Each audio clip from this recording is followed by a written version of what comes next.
the sheer growth of private vehicle and the amount of demographic growth caused by people moving to the city from outside of Jakarta has created this, basically the most congested city in the world. The name Go-Jek comes actually from the word ojek. Ojek is the Indonesian term for motorcycle taxi. It's one of the largest transportation sectors, though informal, transportation sectors in Indonesia. Most of them are in Jakarta, our capital, and basically they take passengers from A to B in the fastest possible way because the traffic is super bad.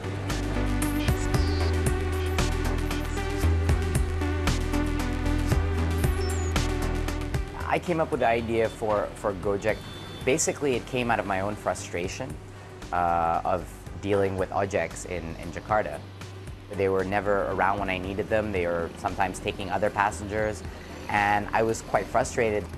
So it's out of this frustration that we came up with the concept of Go-Jek, so that all these motorcycle taxis could be used for a variety of different reasons whenever you needed it, and they would always be available. I helped recruit the first 20 drivers who then became our recruiters, who then recruited the next 200 drivers. The word kind of spread from then onwards. Within 3 months, 3 million people have downloaded the application, something we totally did not expect. So we hit our end-of-year target in 2 months. Our main competitors today are Grab and Uber, so very, very large, well-funded organizations. Those are our main competitors today. One of the biggest challenges was how to actually educate motorcycle taxi drivers how to use a smartphone application. But after a while, we very quickly realized that when your entire income comes from a mobile application, people will be incentivized to learn it. The first thing that you see when you open our app is a menu of all kinds of activities that you need on demand.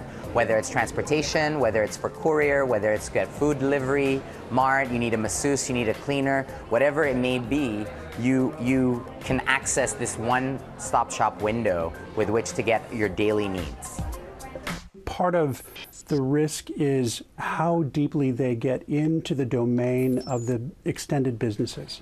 If they're looking at the other businesses, then they have to buy in that capability. If they can buy in expertise and integrate it successfully, then they'll do fine, but that's actually extraordinarily difficult to do. The only way to stay competitive in technology is by out-innovating everybody else. Basically how the winners and the losers are determined are basically set by a few things. One is agility, and two is how well you listen to your consumers, right? And of course, the third, and probably the most important one, is the quality of your user experience itself. What I hope Go-Jek app becomes in 5 years is in 80% of all smartphone devices in the country as the go-to transactional platform for all Indonesians.